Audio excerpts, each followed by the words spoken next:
केंद्र की मोदी सरकार लगातार पेट्रोल और डीजल की बढ़ती कीमतों को लेकर निशाने पर है। जहां पेट्रोल की कीमत 100 रुपए के पार चली गई है, तो वहीं डीजल भी करीब 86 रुपए प्रति लीटर में बिक रहा है। ऐसे में विरोध जताने के लिए मध्य प्रदेश विधानसभा के बजट सत्र के पहले दिन कई कांग्रेसी नेता साइकिल चलाकर विधानसभा पहुंचे। हालांकि आधे रास्ते में ही कुछ नेताओं की हालत खस्ता हो गई।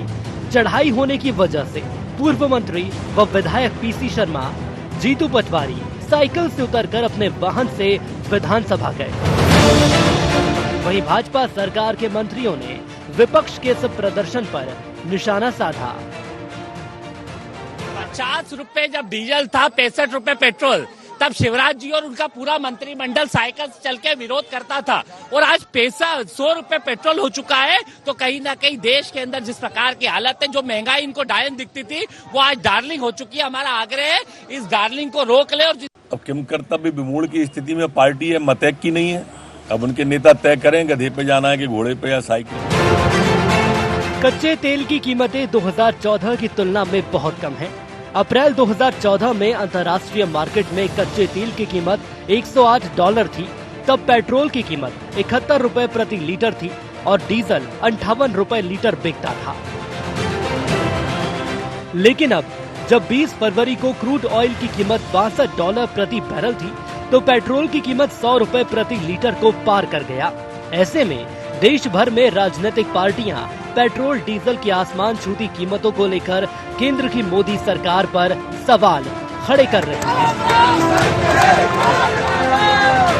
Bureau report IND24।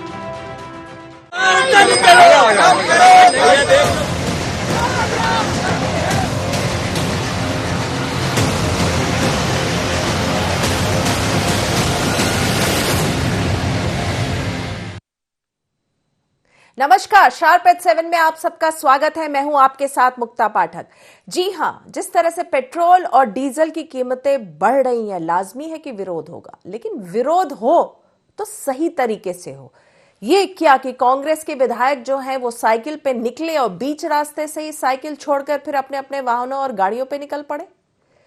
तो चलिए इसी विषय पे हम बात करेंगे कि क्या विरोध केवल विरोध के लिए है या वाकई में विरोध करना चाह रहे हैं। हमारे साथ जुड़ गए हैं दीपक जोशी जी, साथ में है भूपेंद्र गुप्ता जी और साथ में है वरिष्ठ पत्रकार KS शाइनी। आप तीनों का शार्प एट 7 में बहुत बहुत स्वागत है। सबसे पहले तो भूपेंद्र गुप्ता जी आपके पास आऊंगी। कैसे देख रहे हैं आप इस विरोध को? साइकिल में निकले और बीच रास्ते में साइकिल छोड़ दिया। कोई एकाध व्यक्ति ने कोई साइकिल छोड़ दी होगी, तो ये कोई वो नहीं है। एक प्रतीक स्वरूप जो होता है, मुख्यमंत्री जी जब करते थे तो वो क्या करते थे, यही करते थे, प्रतीक स्वरूप करते थे। पीछे पीछे सिक्योरिटी वाले साइकिल पे चलते थे, बाद में सिक्योरिटी वाले साइकिल उठा के जाते थे। तो विपक्ष के नेता को तो ये सुविधाएं उपलब्ध नहीं है। लेकिन जो प्रतीक है, प्रतीक में विरोध हो रहा है, ये भी करते थे। ये तो गांधी जी की समाधि पर डांस करने जाते थे, तो उसमें कोई ऐसी समस्या थोड़ी है। ये एक प्रतीक है कि देश की जनता जो है इससे आक्रांत है, देश की जनता इससे परेशान है, और उस प्रतीक स्वरूप प्रदर्शन किया जाता है। जी बिल्कुल। दीपक जोशी जी, आप क्या कहेंगे? कांग्रेस का कहना है एक तो ये प्रोटेस्ट और ऊपर से हम प्रतीक कर रहे हैं, मतलब प्रतीक के रूप में प्रोटेस्ट कर रहे हैं। आप कैसे देख रहे हैं इस जो आज साइकिल रैली हुई? नहीं, देश की सबसे बड़ी पार्टी रही है कांग्रेस और देश की आजादी में बहुत महत्वपूर्ण भूमिका निभाई है। इस नाते से मैं तो यही कह सकता हूँ कि कांग्रेस से विरोध के लिए विरोध कर रही, जैसे आपने खुद ने कहीं न कहीं कहा है। और गुप्ता जी का ये कहना कि प्रतीक स्वरूप, तो प्रतीक स्वरूप क्या होता है? आप विपक्ष की भूमिका को सही ढंग से जनता के सामने प्रस्तुत करने का आपका कर्तव्य है, उसको आपको पूरा करना था। जब आपने कहा कि हम साइकिल से यात्रा करेंगे, तो साइकिल से यात्रा करना थी, भले वो आप पास के विधानसभा गेट तक पहुंचने का प्रयास करते। और दूसरा, जहाँ तक पेट्रोल की ये मामला है, इसमें कोरोना काल के बाद जो देश की परिस्थिति बनी, उसमें आज एक मजबूत देश के रूप में भारत कहीं न कहीं खड़ा हो रहा, हमारी इकोनॉमी तेजी से आगे बढ़ रही है। ऐसे दृष्टिकोण में पेट्रोल डीजल का मामला थोड़ा सा जरूर, ये मैं कह सकता हूँ, स्वीकार करता हूँ कि कहीं न कहीं जनता के लिए ठीक नहीं है। लेकिन फिर भी चूंकि आज देश को अर्थव्यवस्था सुधारने के लिए कहीं न कहीं जरूरत भी है, तो ऐसे समय पे जो देश को अन्य चीजों में, चाहे हम कोरोना की दवाइयों का मामला हो, चाहे बाकी हमारे जो काम है उस कामों को ले लें। अभी हमने बजट देखा कि उसमें किसी प्रकार का टैक्सेशन नहीं किया गया। सरकार जो अपना वादा था 1 रुपए किलो गेहूं देने की बात थी वो पूरे कर रहे हैं। अपना गैस का सिलेंडर जो था वो उज्ज्वला कनेक्शन की वो भी दे रही है। तो सरकार कहीं ना कहीं अपने काम कर रही है, लेकिन आज अर्थव्यवस्था को बनाने के लिए थोड़ा सा ये कष्ट है, ये मैं स्वीकार करता हूँ। ये आप स्वीकार करते हैं। के शाइनी जी, आप कैसे देख रही हैं? लंबे समय से आप पॉलिटिकल इवेंट्स कवर करती आ रही हैं। आपको याद होगा शिवराज सिंह जी ने भी जो है साइकिल चलाई थी, साइकिल से निकले थे जब पेट्रोल के दाम बढ़ गए थे केंद्र में। आज जो है कांग्रेस विधायक निकले साइकिल से जो है पेट्रोल डीजल के दामों के विरोध में, बढ़ते दामों के विरोध में, लेकिन बीच रास्ते में कई लोग जो है वो रुक गए। मुक्ता जी, आपने जब शुरू में कहा था, ये बहुत आपके चैनल में ये बात कही गई थी, जब पेट्रोल के प्राइस 108 रुपए पर बैरल इंटरनेशनल प्राइस था, तब पेट्रोल 100 रुपए में से कम में मिलता था, 70 रुपीज 80 रुपीज। आज पेट्रोल जो इंटरनेशनल प्राइस है वो सिर्फ $63 है। उसके बावजूद आज जो पेट्रोल 100 रुपए तक पहुंच गया है। तो मुझे लगता है कि कहीं ना कहीं जो अपोजिशन पार्टी है ये पब्लिक के अंदर एक तरह से जो उनका गुस्सा है उसको एनकैश नहीं कर पा रही है। जो इतना क्रूड ऑयल का जो प्राइस कम होने के बावजूद आज प्राइस इतना हाई है, तो कहीं ना कहीं कांग्रेस अपने नेतृत्व में कमी दिख रही है। दूसरी बात यह है कि जहां कांग्रेस रूल पार्टी है स्टेट से, वहां पे कांग्रेस क्यों नहीं वैट कम कर रही है? It's a state issue. अगर वो वैट कम करेगी तो पब्लिक का ट्रस्ट गेन कर सकते हैं। आप साइकिल चला के एक सिंबॉलिक काम कर रहे हो, लेकिन जहां आप पब्लिक का ट्रस्ट गेन करना है वहां पे आप नहीं कर रहे हो। जहां आप वैट कम कर सकते हो अपने स्टेट में और पब्लिक को ये बता सकते हो कि किस तरह से पेट्रोल का दाम कम किया जा सकता है, लेकिन वैट जो है डायरेक्टली प्रोपोर्शनल होता है। जिस तरह से रोज ऑयल प्राइस बढ़ता है उसी हिसाब से भी वैट टैक्स बढ़ रहा है। जी बिल्कुल, बहुत अच्छा मुद्दा उठाया आपने शाइनी जी। भूपेंद्र जी, आपसे पूछना चाहूंगी, चलिए सिंबॉलिक था प्रोटेस्ट, लेकिन देखिए कितना बड़ा मुद्दा है और आप लोग इसको एनकैश नहीं कर पा रहे हैं। ये जो इनकैश वाला जो लॉजिक है, ये इनकैश कर रहे थे क्या? ये गांधी जी की समाधि पे डांस करके नाचती थी कि नहीं वो सुषमा जी? इसी पेट्रोल और डीजल के लिए जब हम 60 रुपए में और 65 रुपए में दे रहे थे पेट्रोल। दूसरी चीज, ये तर्क एक कुतर्क है कि जो है कोरोना के कारण, और कोरोना पे क्या खर्च किया सरकार ने? दवाई बनाने वाली कंपनियां दवाई बना रही हैं, बांटने वाली बांट रही हैं, इंटरनेशनल एजेंसीज जो है चिकित्सा के लिए फंडिंग कर रही हैं। सरकार ने पीएम केयर्स फंड अलग से बना लिया है। ये सब कोई भी चीजों के काम है, इस काम को करने के लिए सरकार अपने बजट से क्या खर्च कर रही है सिवा देश को उल्लू बनाने के? और उसके बाद अर्थव्यवस्था गड्ढे में जा रही है। इसका जवाब देना चाहिए ना। अरे साहब, कोरोना में खर्चा हो रहा है, काय में खर्चा हो रहा है? आपने वेंटिलेटर तक तो खरीदे नहीं है, जिसके नाम पर आपने जो है करोड़ों रुपया पीएम केयर्स में इकट्ठा कर लिया। तो सरकार खर्च कहाँ कर रही है? 21 लाख करोड़ रुपया केवल जो है पेट्रोल और डीजल की डिफरेंशिएशन की प्राइस से सरकार ने जो है 5 साल में इकट्ठा किया है। ये 21 लाख करोड़ रुपया कहाँ गया? क्या देश में कहीं दिखाई पड़ रहा है? किन योजनाओं पे लग रहा है? शौचालय बना रहे हो आप? शौचालय क्या 21 लाख करोड़ रुपए के बन गए इस देश में? ये देश को समझना है। टोटल हमारा बजट जो है, बजट की साइज है 25 लाख करोड़ की, उसमें से आपने 21 लाख करोड़ रुपया एडिशनल कमाया है और देश में कुछ दिखाई नहीं पड़ रहा, दाढ़ी बढ़ रही बस लोगों की। ये जो चीजें हैं, ये चीजें देश को समझ में आ रही हैं और दिखाई पड़ रही हैं। जहां तक प्रतिपक्ष का जो है मैसेज पहुंच रहा है या नहीं पहुंच रहा है, हम कैश कर पा रहे हैं या नहीं कर पा रहे, इससे जनता की परेशानी का क्या संबंध? कांग्रेस मान लीजिए है नहीं इस देश में, फेल हो गई है, तो इसका मतलब ये है कि आप पेट्रोल में आग लगा दोगे? ये जस्टिफिकेशन है क्या उसका? अपने तरीके से अगर कांग्रेस कोई जस्टिफिकेशन की बात नहीं है, लेकिन कोई जो मुद्दा अगर आप उसको सिंबॉलिकली भी प्रोटेस्ट कर रहे हैं तो उसका मैसेज तो अच्छा जाना चाहिए ना, तभी तो उस प्रोटेस्ट का मतलब है। की नजर में नहीं जा रहा हो, जनता के बीच में मैसेज जा रहा है, जनता परेशान है। ये कौन जज करेगा कि मैसेज जा रहा है कि नहीं जा रहा है? मीडिया तय करेगा क्या? ये कैमरे तय करेंगे? आप देखें, हजारों लोग हमसे जो है, हमारे कार्यकर्ता नहीं है, वो हमारे जो है प्रदर्शनों में शामिल हो रहे हैं। लाखों लोगों की भीड़ आ रही है जहां पर कमलनाथ जी जा रहे हैं। तो क्यों आ रही है? वो सभी तो कांग्रेस के कार्यकर्ता नहीं है, तो मैसेज जा रहा है तभी तो लोग आ रहे हैं। ये तो एक जो है धारणा बनाने की कोशिश जो है मीडिया के माध्यम से सरकार करती है कि साहब मैसेज नहीं जा रहा, मैसेज नहीं जा रहा। तुम्हारा क्या मैसेज जा रहा है कि तुमने जो है आग लगा दी इस देश में, तुमने जो है पूरी अर्थव्यवस्था चौपट कर दी, तुमने जो है देश को जो है आज आधे लोगों को तनख्वाह नहीं मिल रही है, ये आप अर्थव्यवस्था कर रहे हैं। कोरोना के कारण है क्या ये? कितना चलिए पैसा पूछ खर्च लेती हुआ हूँ कोरोना दीपक पे? जोशी इसकी जी, जो है क्या जवाब देंगे आप जिस तरह के जो सवाल खड़े कर रहे हैं भूपेंद्र गुप्ता जी? नहीं, देखिए कोरोना काल में कहीं न कहीं आपको याद है कि जीएसटी का संग्रहण बहुत नीचे आ गया था, जो सरकार की मुख्य आय का स्रोत होता है। दूसरी तरफ भूपेश जी ये कह रहे हैं कि सरकार ने कुछ नहीं किया। सरकार ने लोगों को लाने ले जाने के लिए मजदूर साथियों के भोजन पानी की व्यवस्था से लेकर, अगर अभी भी देखें तो बैंकों के लिए विशेष पैकेज के माध्यम से एमएसएमई को भी उद्योगों को बड़ी सहूलियत दी, 10,000 रुपए वेंडर्स को, स्ट्रीट वेंडर्स को दिए। तो ऐसे नतीजे सरकार ने जो 21 लाख करोड़ का पैकेज जो बनाया था वो कहीं न कहीं धीरे धीरे क्रियान्वित हो रहा है। और आज आप देख रहे हैं कि तेजी से हमारी अर्थव्यवस्था पटरी पे आ रही है। हम देख रहे हैं कि सब व्यवस्था ठीक से हो रही है। तो उसको बनाने के लिए जो अर्थव्यवस्था अर्थ चाहिए था वो अर्थ अतिरिक्त कहीं न कहीं पेट्रोल से आया है, और उस पेट्रोल के कारण ही आज देश कहीं न कहीं आगे बढ़ रहा है।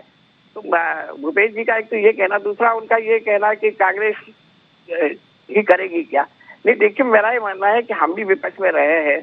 जब हमारे 2 सांसद थे तब भी हमने विपक्ष की भूमिका को बहुत सकारात्मकता से निभाने का प्रयास किया। मेरा यही अनुरोध है कि कांग्रेस अपनी सकारात्मक विपक्ष की भूमिका निभाने का प्रयास करे, क्योंकि जिस प्रकार से भूमिका होना चाहिए विपक्ष की, उसमें कहीं ना कहीं हमें लगता है कि वो पार्टी जिसको मैं कह रहा हूँ कि एक बहुत पुरानी पार्टी है, देश के बनाने में उसकी बहुत महत्वपूर्ण भूमिका रही है। इतिहास में कांग्रेस का योगदान है जी। चलिए, दीपक जोशी जी ने जो बात कही उस पर हम जो है रिएक्शन ले लेंगे। भूपेंद्र गुप्ता जी, दीपक जोशी जी, शाइनी जी, आप तीनों बने रहिए फोन लाइन पे। वक्त हो चला है शार्प एट 7 पे एक बहुत छोटे से ब्रेक का। हम जल्दी हाजिर होते हैं एक छोटे से ब्रेक के बाद।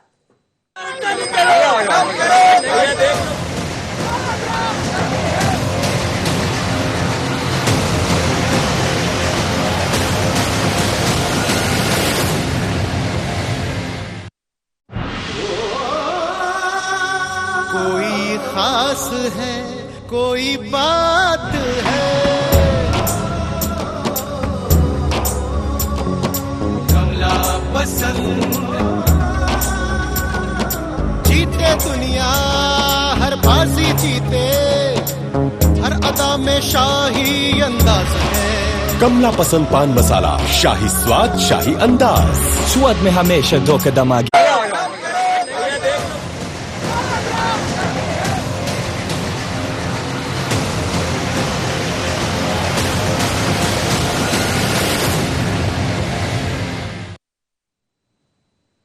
ब्रेक के बाद आप सबका एक बार फिर से स्वागत है। हम बात कर रहे हैं साइकिल पर सियासत की। शाइनी, आपने सुना होगा, दोनों नेताओं को सुना, आपने भूपेंद्र जी को सुना, दीपक जोशी को सुना। आप कैसे देख रही हैं इस पूरे वाक्य को, इस विरोध को, सिंबॉलिक विरोध को, बढ़ते दामों को? मुक्ता जी, अभी भूपेंद्र जी ने कहा कि मतलब अगर विपक्ष जो है आवाज नहीं उठाएगी तो क्या रूलिंग पार्टी उस पर आग लगा देगी प्राइस पे। मेरा ये पूछना है कि विपक्ष का भी अपनी जिम्मेदारी होती है, और ये विपक्ष का काम है। अगर जो गवर्नमेंट है अगर अपने कर्तव्यों को पूरा नहीं कर रही है या कहीं ना कहीं पब्लिक के साथ जस्टिस नहीं हो रहा है, तो आवाज उठाना अपोजिशन का काम है। और अगर अपोजिशन अपना काम में सफल, मतलब ये अपना जो भी रिस्पॉन्सिबिलिटी है उसका निवारण करना उनका जिम्मेदारी है, तो अगर वो पब्लिक के सामने अपने मैसेज नहीं पेश कर रहे हैं तो वो अपने जिम्मेदारी से पीछे हट रहे हैं। तो मेरा तो सिंपल है, पब्लिक थोड़ा सीधे जाएगी, ये तो अपोजिशन का ही काम है। और आप खुद ये जान रहे हैं कि किस तरह से पब्लिक, जब मनमोहन सिंह का गवर्नमेंट थी तो प्राइस, इंटरनेशनल प्राइस कम होने के बावजूद पेट्रोल का प्राइस जो था वो कंट्रोल था। और आज इतना आग लग गया है पेट्रोल में, और तब भी लोगों के अंदर आक्रोश नहीं जागृत कर पा रहे हैं। तो ये फेलियर कहीं ना कहीं तो अपोजिशन के हाथ में है, और वो उनको एक्सेप्ट करना चाहिए उस चीज को।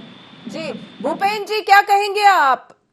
अपोजिशन पार्टी की तो रिस्पॉन्सिबिलिटी है ना, सरकार तो चल रही है, सरकार से गलती हो रही है, सरकार अगर सही कदम नहीं उठा पा रही तो अपोजिशन ही तो बात जनता की आवाज बनेगा। आपने बहुत अच्छी बात कही कि सरकार जब मनमानी करेगी, निर्लज्जता करेगी तो किसकी जिम्मेवारी है? ये विपक्ष की जिम्मेवारी भी है और मीडिया की जिम्मेवारी भी है। इसीलिए आपको चौथा स्तंभ कहते हैं। हमारी जो जिम्मेवारी है वो ये है कि हम सदन में, जहाँ पर जो हमें संवैधानिक फोरम मिले हुए हैं, वहाँ पर हम आवाज उठाएं। क्या जो है इस पर सदन चलने दिए जा रहे हैं? और क्या मीडिया जो है इस कार्रवाई का विरोध कर रहा है कि सदन क्यों नहीं चलने दिए जा रहे हैं? 2-2 दिन के सदन चलते हैं, सत्र चलते हैं। सदन में ही केवल आवाज उठाने से नहीं होगा ना, आप तो बाहर उठा सकते हैं, सड़कों पे उठा सकते हैं। आज जो आप लोगों ने साइकिल रैली निकाली, कितना अच्छा मौका था, लेकिन बीच में ही आपके नेता हाफ गए और वाहनों में अपने अपने गाड़ियों में बैठ गए। आपने तय कर लिया कि केवल हमें विपक्ष को ही गलत ठहराना है, तो बात तो करने दीजिए। नहीं, बोलिए, कंटिन्यू कीजिए। और आप गलत ठहराना चाहती तो नहीं, गलत नहीं, मैं कह रही हूँ जी, बोले। आज ये कलेक्टिव जिम्मेवारी है देश की, और संवैधानिक संस्थाओं को चलते रहने देना जो है सरकार की भी जिम्मेवारी है, जो नहीं चल दे रही है वो। आज सारी संस्थाएं नष्ट कर दी गई हैं इस देश में, ये सबको दिखाई पड़ रहा है, कैमरों को भी दिखाई पड़ना चाहिए ये चीज। आज जो है क्या बचा है देश में? और जो अर्थव्यवस्था डूब रही है, ये तो आप बताइए, 10-10 हजार की बात आज कर रहे हैं। अर्थव्यवस्था डूबे हुए तो -23% पे सरकार कह रही है, मैं तो नहीं कह रहा हूँ ये। और जब 23% नीचे जो है गड्ढे में पड़ी हुई है सरकार, आज अपने बजट में कह रही है कि हम -7.7% पे खड़ेंगे, और भारतीय जनता पार्टी के हमारे साथी कह रहे हैं कि हमारी अर्थव्यवस्था तो तेजी से आगे बढ़ रही है। ये जो विरोधाभास, इस झूठ को भी तो बेनकाब करने की जिम्मेवारी मीडिया की है कि सरकार अपने बजट में कह रही है कि -7.7%, और मीडिया पर जब ये कहते हैं कि साहब नहीं, हम तो बहुत तेजी से आगे बढ़ रहे हैं, तो आप लोग टोकते तक नहीं हो इनको कि जब बजट में तुम कह रहे हो माइनस में हमारी अर्थव्यवस्था है, तो तेजी से कहाँ पर आगे बढ़ रहे हो? क्या लंदन में जाके आगे बढ़ रहे हो? क्या भारत को बर्बाद कर दिया? दीपक जोशी जी क्या कहेंगे? विरोधाभास जो कह रहे हैं भूपेंद्र गुप्ता जी, जो विरोधाभास है। नहीं, देखिए, लोकतंत्र में जनता सर्वोपरि होती है। आज हम देखें कि जनमत, चुनाव का वक्त तो नहीं है, लेकिन कांग्रेस का जनता से जुड़ाव कितना है, ये उनके आंदोलनों से कहीं न कहीं परिलक्षित होता है। हमने भी बहुत लंबे समय तक राजनीति में काम किया है। मुझे अच्छी तरीके से याद, एक बार पेट्रोल डीजल के खिलाफ हमने भी साइकिल यात्रा निकाली थी। हमको नागदा से खातरों जाना था, मैं युवा मोर्चे का प्रभारी था। करीब 21 किलोमीटर की यात्रा थी। हम 5 कार्यकर्ता थे, और 5 कार्यकर्ताओं ने यात्रा शुरू की थी, और नागदा तक खातरों तक पहुंचते हम 16-17 लोग हुए। लेकिन हमने जिस चौक में सभा करना थी, सभा करी, जनता तक अपनी बात को पहुंचाने का पूरा प्रयास किया। तो मैं ये मानता हूँ कि वरिष्ठ नेताओं से इतनी लंबी साइकिल नहीं चली होगी, लेकिन सामान्य कार्यकर्ताओं को तो यात्रा के माध्यम से कहीं न कहीं जाना चाहिए था। और आज सकारात्मक विपक्ष की जो भूमिका कांग्रेस नहीं निभा पा रही, उसे निभाना चाहिए, क्योंकि लोकतंत्र में मजबूत विपक्ष होना नितांत आवश्यक है, और मजबूत विपक्ष रहेगा तो ही लोकतंत्र अच्छे तरीके से संचालित होगा। ऐसे दर्शकों, जहाँ तक भूपेश जी का ये सवाल कि 10-10 हजार रुपए देना, अरे स्ट्रीट वेंडरों को, देश के लोगों को 10,000 रुपए दिया, उस 10,000 से उसकी आगे की रोजी रोटी के साधन कहीं न कहीं मुहैया हुए हैं। हमने देखा है बाजार में जाकर ठेला चलाने वाले, हाथ फुटपाथ पे लगाने वाले, ऐसे लोगों को 10,000 रुपए की सहायता दी, जो बिना ब्याज के है, बिना उसमें कोई करा गया कि आपको जब देना जब दे देना, ऐसा भी मामला बना है। दूसरी अर्थव्यवस्था के दूसरे पॉइंट भी है। आज हमने जो सरकार ने जो सहायता देने का प्रयास किया तो लगातार जारी रखा है। भूपेंद्र गुप्ता जी ने अर्थव्यवस्था में जो विरोधाभास है उस पर जो सवाल उठाए हैं। नहीं, अर्थव्यवस्था विरोधाभास, देखिए, मैंने कहा ना कि जीएसटी का संग्रहण सरकार की मुख्य वो है। अभी ये बजट आया, इस बजट में कहीं किसी प्रकार का नया कराधान सरकार ने नहीं किया। सरकार ने जो अपनी व्यवस्था थी, उस व्यवस्था को बनाए रखने के लिए जो अतिरिक्त आय कहीं न कहीं थोड़ी सी पेट्रोल डीजल से आ रही है, उसको बनाए रखने का कोशिश कर रही है। और हो सकता है कि कहीं न कहीं सरकार का रुख लगेगा कि इस प्रकार का है, तो सरकार इसमें भी कहीं न कहीं बदलाव लाएगी। जब सरकार के अन्य संसाधनों से आय की बढ़ोतरी हो जाएगी तो अपने आप होगी। लेकिन आज देश को प्रधानमंत्री सड़क जैसी अभिनव योजना देने वाली पार्टी, किसान क्रेडिट कार्ड, या हम कह दें कि प्रत्येक लोगों को आवास मिलना चाहिए, ऐसे सरकारों को आज कहीं न कहीं संसाधनों की आवश्यकता है, और वो संसाधन सरकार इन साधनों से ले रही है। जी शाइनी, मैं आपसे पूछना चाहूंगी, जिस तरह से दीपक जोशी जी कह रहे हैं, भूपेंद्र गुप्ता जी ने भी कहा, देखिए, एक सकारात्मक और सशक्त विपक्ष होना बहुत जरूरी है लोकतंत्र की व्यवस्था में, अगर व्यवस्था सही सुचारू रूप से चलनी है। क्या लग रहा है कांग्रेस कहां तक उसमें मापदंड पे खरी उतर पा रही है? मुक्ता, जैसे मैंने पहले भी कहा कि ऑपोजिशन जो है अपना रोल कहीं ना कहीं कमी दिख रही है उसमें, क्योंकि लोगों के लोग तो परेशान हैं, ये बात सही है, पर लोगों के अंदर जो ताकत आवाज है वो अपोजिशन का है, और अगर उनकी आवाज अपोजिशन जो है वो नहीं सामने लाती है तो चीजें नहीं उठती हैं। आप ये देखिए कि जिस तरह से फ्यूल प्राइस बढ़ रहा है और उसमें कहीं आपको एक प्रोटेस्ट या किसी तरह से सामाजिक रूप में जो सोशल एक वो दिखता है आउटवर्ड। अब भूपेंद्र जी ने कहा मीडिया नहीं दिखा रही, अब मीडिया दिखाएगी जब आप लोग उसमें पार्टिसिपेशन होगा, आपके पार्टी वर्कर्स का पार्टिसिपेशन होगा, और जब वो दिखेगा तो कैमरा के सामने आएगा, नहीं तो मीडिया कहाँ से दिखाएगी।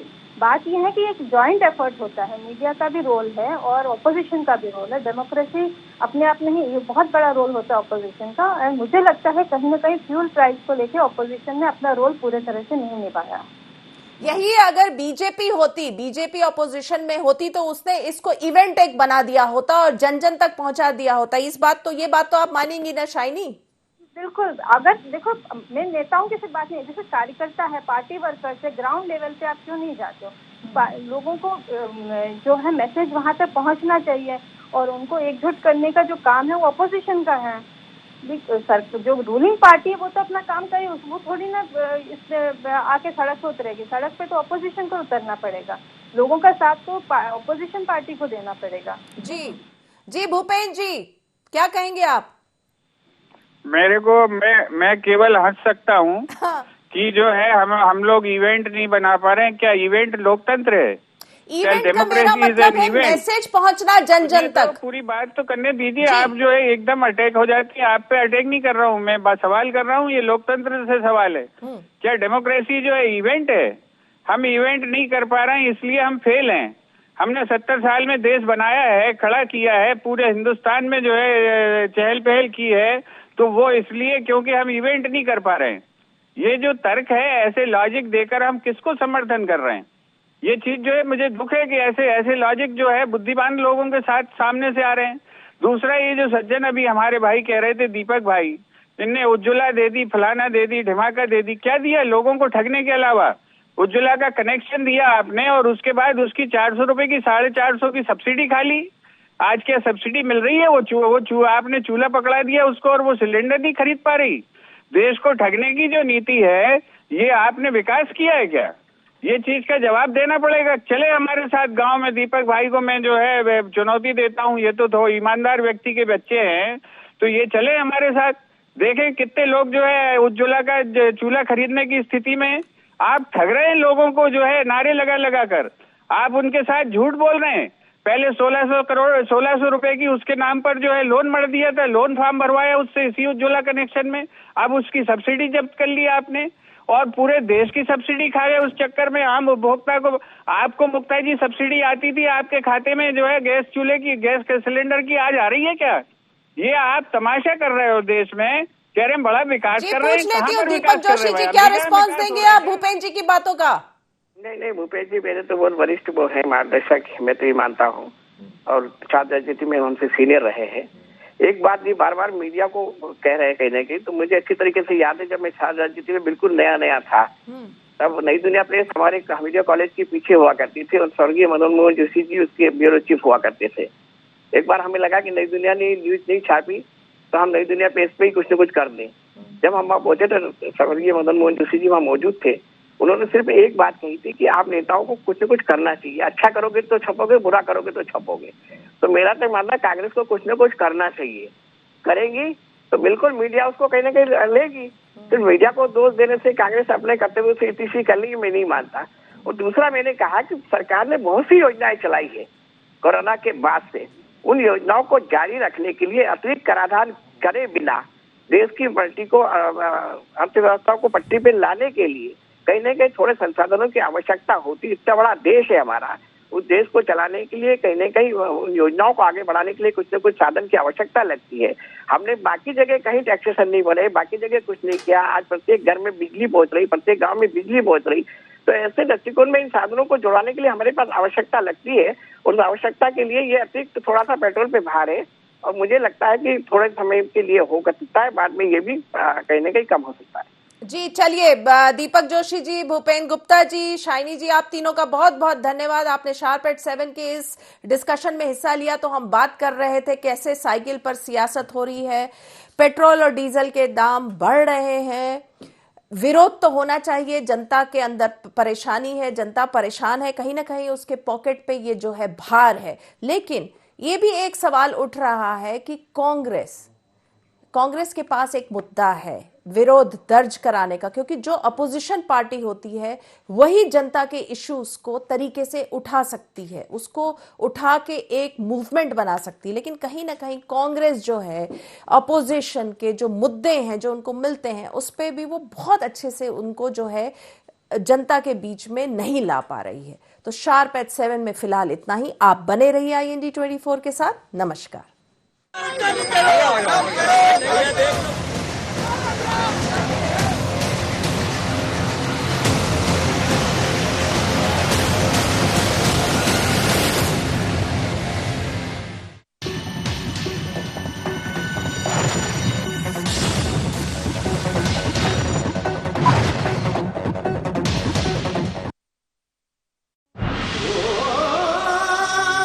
कोई खास है, कोई बात है, कमला पसंद। जीते दुनिया हर बाजी जीते, हर अदा में शाही अंदाज है। कमला पसंद पान मसाला, शाही स्वाद शाही अंदाज, स्वाद में हमेशा 2 कदम आगे।